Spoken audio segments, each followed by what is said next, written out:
Welcome to episode 145, and today I am joined by Michael Todd, who is the CEO at OnePoint Health Group. And we're going to talk about how they go about attracting and growing talent, because they recently won an award that Michael will also tell us about. So welcome to the podcast, Michael. Thanks for having me, Karen. You're welcome. So I mentioned that you're the CEO of OnePoint Health, and you've now grown to over 100 people across multiple sites, which is a huge achievement. So I wonder if you could start with telling us about what the growth journey has been like and how your team has contributed to that. Yeah, look, I think it's been great in summary. There's been so many hurdles and obstacles, as any business would go through, but we're no different. But I think that's why it's been great. You obviously want the ups all the time, but you also want the downs. I feel like they build resilience. We truly believe that. Look, Karen, you had COVID, true crisis management, right? We had that coming. We have had cash flow issues before that. We created a huge location out in Penrith. It's 1,300 square metres, and it must be the biggest in sort of Sydney and New South Wales. But you can imagine the funds that were spent that came with that for fit out and things, and building a clinic that we can be proud of and grow into. So we've got that now. That came with its own challenges. We've also, had a lot of acquisitions. We've spent some money on acquisitions, which have been things that we've had to turn around, and they don't always go to plan. So, no, look, growing the team has been such an enlightening experience. But it's just all great learning. It makes us better as a group. I don't think we grow without strong team members. It's critical to our success. We've learnt that day by day over the time we've been involved, but we weren't always in this strong position. About 6 years ago, we overhauled our own recruitment process and how we view a team member, and it changed our total cultural direction. It's just led our culture to continually strengthen, and now we've got so many amazing people which will grow together for many years to come. We've got so many of our team getting management exposure and experience well ahead of their usual progression. So it's something we can be proud of today. Absolutely. And despite what has been talked about the economy over the last few years, there are still major skills shortages in particular areas.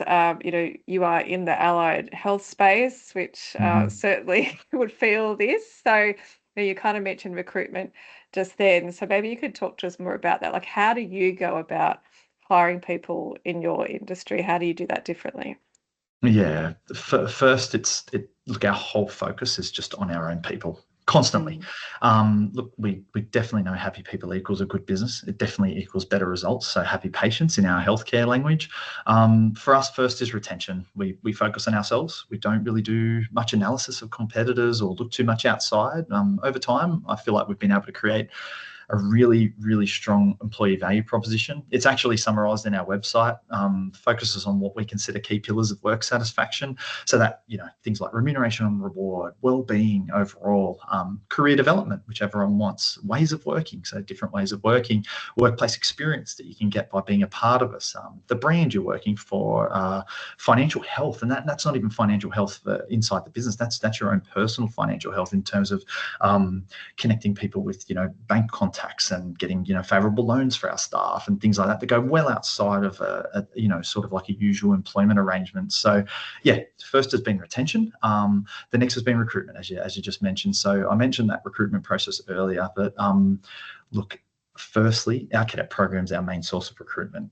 It's centred around students working with us while studying a healthcare degree. It's vitally important. I don't think I am understating that. I think 8 out of every 10 hires we have in our business is through our cadet program. It's vitally important. I think any industry, any business could do something similar. It's as simple as what I just said, centered around students working with us while studying a healthcare degree. So we have, some 27 to 30 people in our cadet program right now, really valued members of our business across all our services, podiatry, physiotherapy, dietetics, exercise physiology. We also even just we were chatting offline, but psychology we've just integrated as a service, and we already have 2 site cadets that are coming through. So huge attraction magnet for us that has been so important.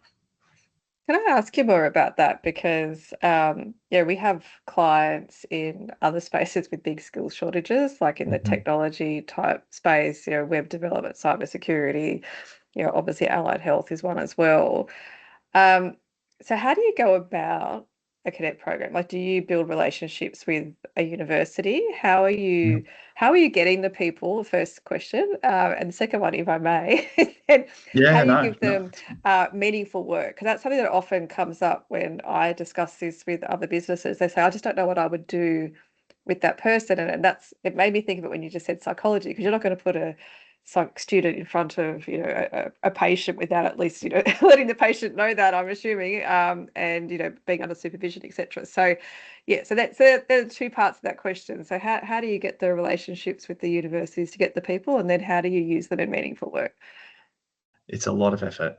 It's a lot of effort, and it's a lot of investment in. And look, it's not even just money when you think investment. It's also time. So you'd look at any business owner, including myself, would look at a cadet program and think line by line, black and white. It's probably not worth it in that time. But you're looking to keep these people, 10, 20 years with you, and we have examples of that. And so you've got to think long term. You have to, sort of, I guess you've got to invest to sort of get the fruits later on down the track. So look, it has a massive impact on our business. It's probably top 3 for the most important parts of our group.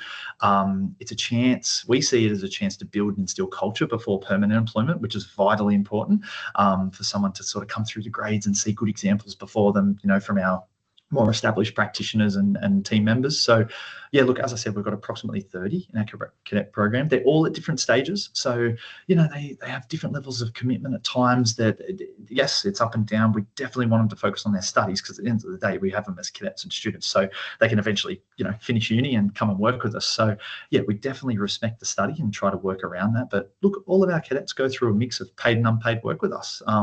They can work on admin. They can work inside our orthotic labs. We have a footwear store, a specialty footwear store out the front at Penrith, and that distributes some footwear to our other locations across our group, but also other podiatries around and other healthcare clinics.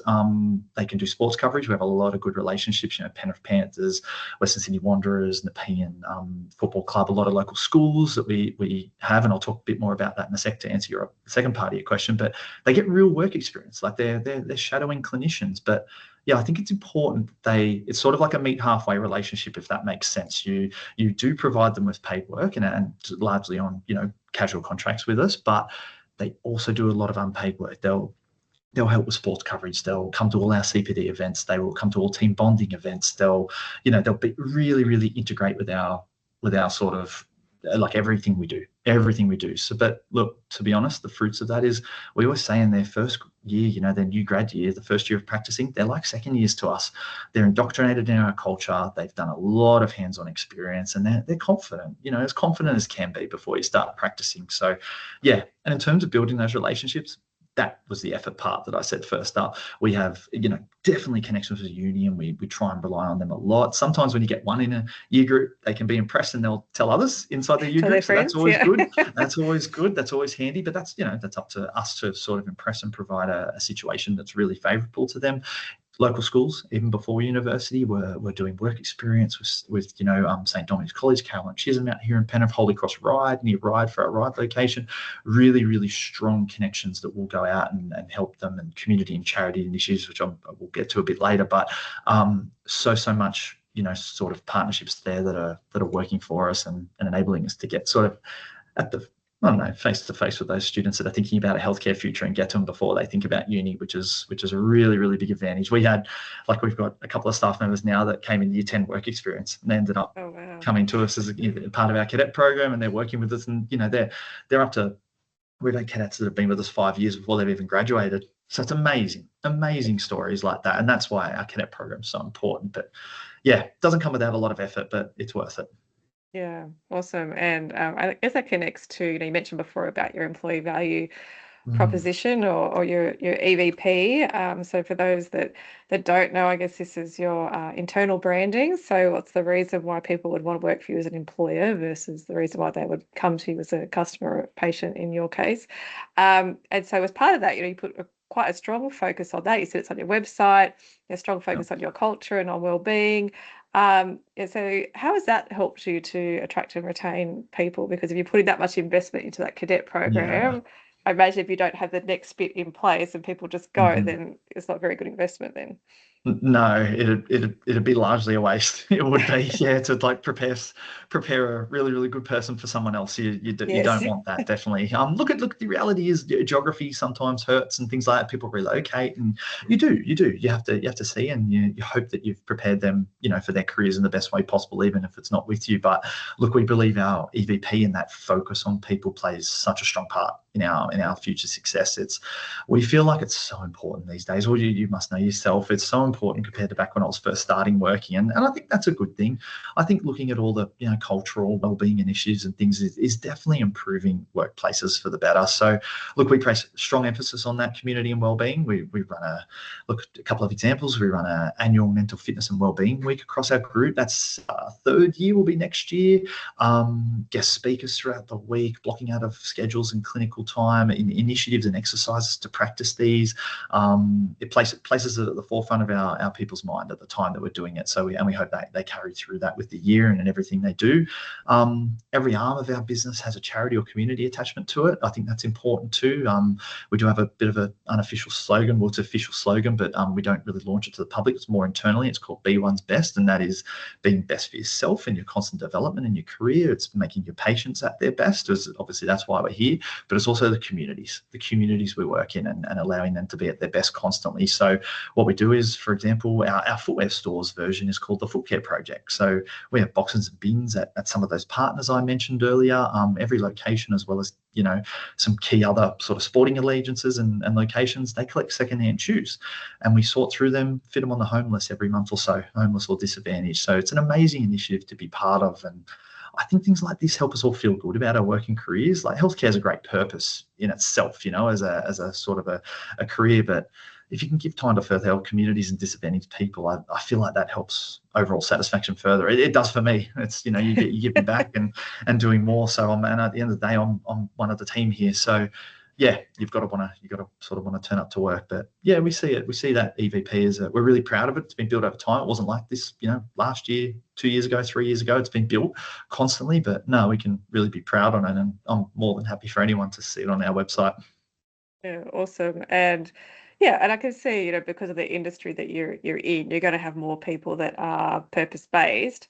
But we also know, the research tells us that the younger generations, Gen Y and Gen Z, have a much higher expectation and onus on their employers for that corporate social responsibility, no matter what industry you're in. And I think, if you were bringing people into that kind of industry, but then you don't actually care about the people, and it's just all numbers and KPIs, and you're going to lose people pretty quickly. So you've been able to marry those things together well. Yeah, I completely agree. I agree. I agree. I have nothing further to add. It really is, like, people see it as I've talked to like other business owners in healthcare and outside. They think it's a burden, but I don't. I think it is preparing the world to be a better place. Like having that focus. If employers are looking at that, and it's not like just a transaction of wages and work, and we always say we want to build careers, not have someone work a job. We wanted to feel like it's their career, like they're contributing to something long term, and not just a role they're doing at the moment. So I feel like if people call it a job or a role, they're with you, 3-4 years max. But if people start to build a career and some non-clinical time, and they can do other things in management and sports coverage, and just there's every industry has their little things they can do. I just feel like your retention is going to be much better.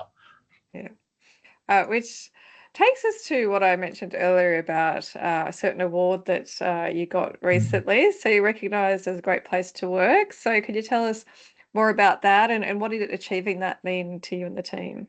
Yeah, look, we did some great achievements this year, but this was amazing. Well, it was actually last year we went through the process. Like, it was October, November last year, 2024, and we what it means, amazing. Our holy grail, absolutely holy grail for a business that focuses so much on people and employment, and making it a career for people.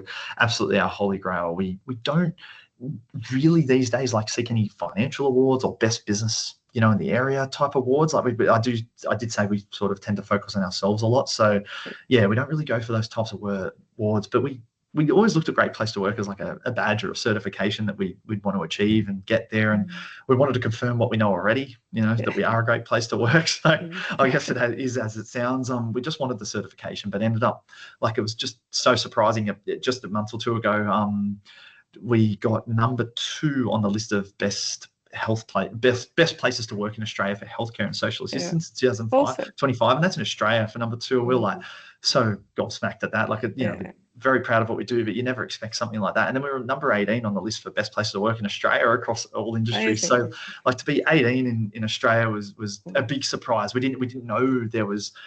We actually didn't know. We thought you just go through the process and get the certification, but we didn't know there were like a competition at the end, and we missed everything. We missed like the awards night, everything like that. No. We didn't go to anything. We didn't go to, and we probably wouldn't have. I think it was in Melbourne, so we wouldn't have gone. But like, amazing to get those 2 acknowledgements further on Great Place to Work, and that'll be pride forever being a part of that.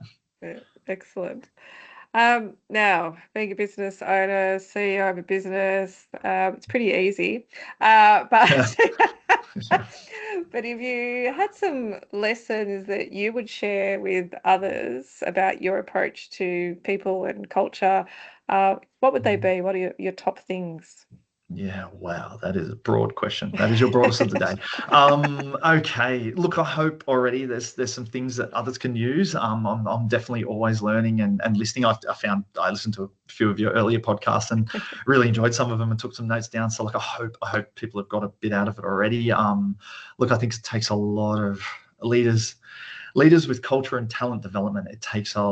They need a lot of help. Firstly, with this area of operation, I think you know that the best out of anyone. It takes a lot of effort and attention, but I think it's much easier than not placing emphasis on it. To be honest with you, it costs you so much more time to catch up later. And we started with probably not an ideal culture. Like, we've had time to shape it over time. So, I always think of that quote. It's similar to this. Like, what happens if we train people and they leave? And then the answer is, well, what happens if we don't and they stay?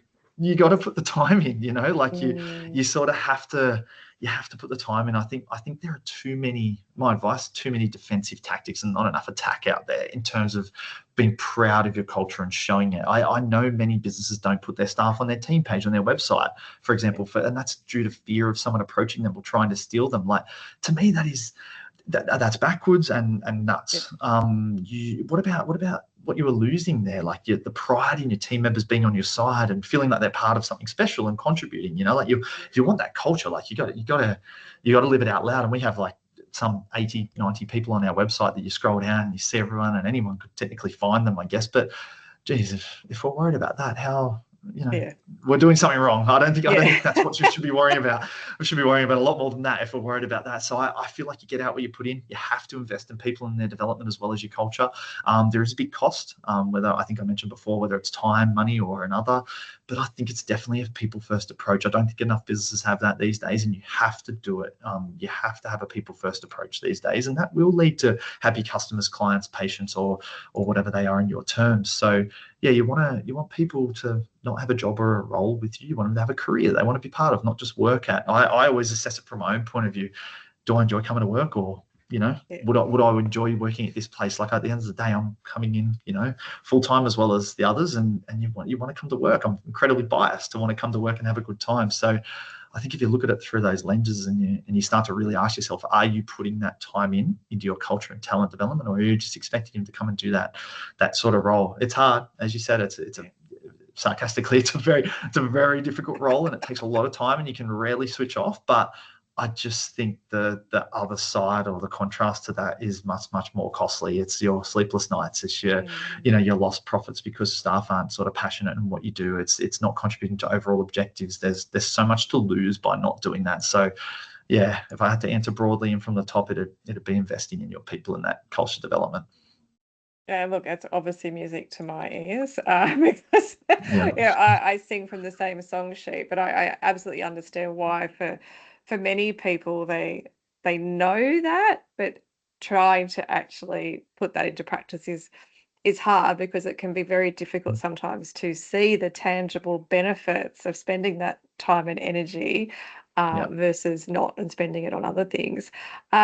Which takes me to, I think, my last question, which is, I'm assuming you've learnt all this the hard way, perhaps. So, is there one thing that you wish that you knew earlier about how to lead a team, or like one, particularly hard lesson that you had to learn along the way?